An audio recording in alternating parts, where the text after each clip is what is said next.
তরুণদের বাবা যারা যারা অভিভাবক, মা, আব্বা আম্মা, তাদেরকে একটি দোয়া বেশি বেশি পড়ার জন্য আমি নসিহত করব। আমি আমাকেও নসিহত করছি, আপনাদেরকে নসিহত করছি, আমরা যেন সন্তানদের জন্য এই দোয়াটা পড়ি।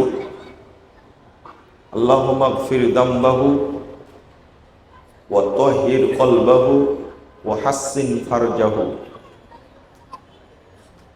এটা আল্লাহ রাসূলের পঠিত দোয়া।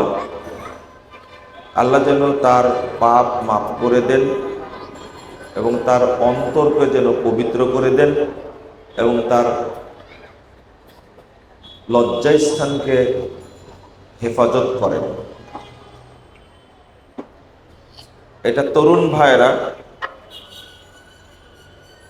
যুবক যুবতী যারা আছেন, বর্তমান যুগে এই দোয়াটি বেশি বেশি পড়া উচিত, যেন আল্লাহ রাব্বুল আলামিন তাদেরকে যাবতীয় অন্যায়, পাপাচার এবং পাপ থেকে আল্লাহ যেন হেফাজত করেন।